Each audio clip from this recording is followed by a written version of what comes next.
I would first of all like to introduce some of our special guests. The first special guest obviously are our veterans. Veterans, you're getting exercise. Please stand up once more.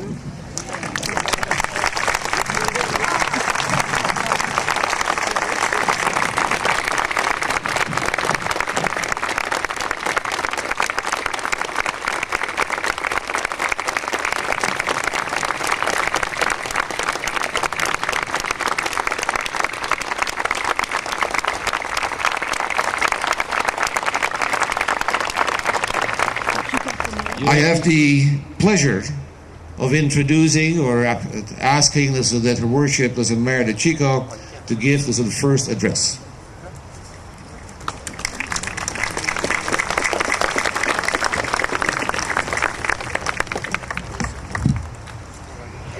Well, good morning, ladies and gentlemen. It is a great privilege to be here on behalf of the City of London and warmly welcome all of you, including our visitors. There are some members of Council that have also joined me here today and are somewhere amongst you.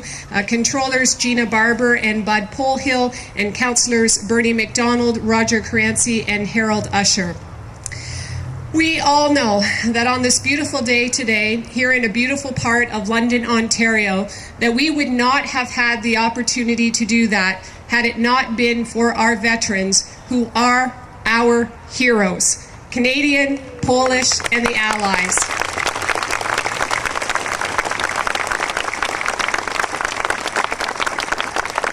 The debt of gratitude that we owe to them each and every day, not just when we celebrate a milestone like the liberation of the Netherlands, but each and every day we honor them, we respect them, we give them our gratitude.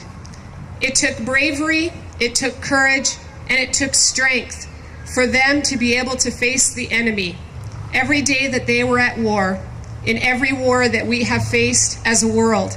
And because of them, we have the ability to express in any way that we choose what we believe in.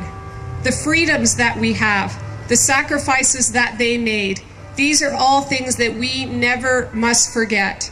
And to have so many young people today is a really important reminder that this must carry on for all future generations, so that there is a clear understanding of what took place many, many years ago to ensure that we could be here on such a beautiful day, to celebrate, to remember, and to always have this milestone in the back of our minds, even others that have taken place around the world.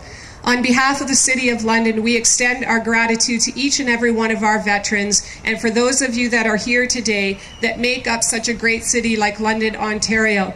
The people of the Netherlands who have come here in great force, and even those from the Polish community and others within London, understand the diversity of our city. And the strength comes from people that have chosen to be in London from every part of the world.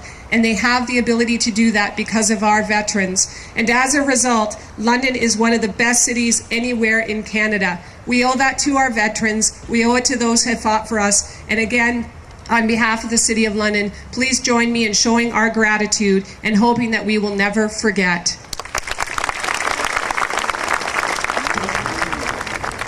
Ladies and gentlemen, on behalf of all of the veterans present, I wish to thank all of you for showing up today, and in particular those members of the Dutch and Polish communities who have made the effort to come out and join with our veterans on this very auspicious day. Thank you very much indeed. But first of all, it is not the mayor, but it are the veterans here who I have to address because they did such a special thing in their life. This Remembrance Gathering is a very special one also for me. Not only that it is the first time, Titia and I feel very uncomfortable to say it, celebrate the liberations of the Netherlands with you here in London. No, in the first place, because finally the highly symbolic number of 65 has been reached. And I feel greatly honored that I'm able to commemorate this anniversary as here in London, in an area where after the Second World War so many brave and courageous young men and women from the Netherlands found their home to live the freedom in the country of the liberators. We are in 2010, and it is exactly 65 years ago that soldiers from this vast country, Canada, liberated a small country in Western Europe that had suffered a brutal occupation for 5 long years. They were very young men, almost boys, and most of them did not have any ties with Holland, but they knew their cause was right, and Canada knew the cause was right, and fighting a right cause deserves commemorating, even celebrating, notwithstanding great many young lives lost and notwithstanding the many years that have passed. I can repeat it time and time again. Thank you, liberators.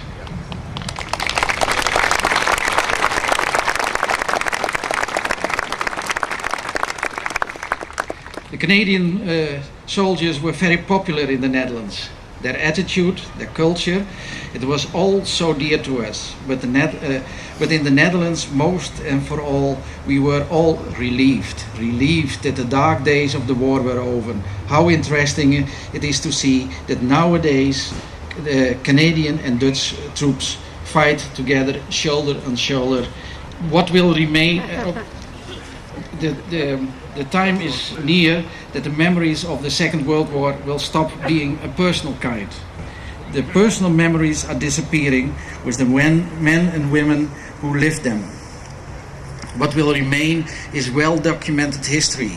May be the best documented history ever. What will remain also is great literature, for what war has inspired, because war has inspired many fine authors. What will remain are the many heartbreaking personal memoirs of people of all walks of life. In this respect, I'm very, very proud that on the initiative of the consulate in Toronto, the book Personal Histories has been published. A second edition of this beautiful book of memories, your memories, because many people who are here also wrote in this book, has recently appeared. What will also remain is the necessity to include the young generation in memory building. In this respect as well, I'm proud of the achievement that just a few weeks ago, a group of students, and there are more students in that respect in the Netherlands at the moment, but these were the students of Oxbridge High School, has been at our home to interview Dutch and Canadian veterans and citizens who suffered through the war. At this moment, the students are still in the Netherlands and they took part in the 4th and 5th May celebration. I'm convinced they could not have been in a better way prepared themselves.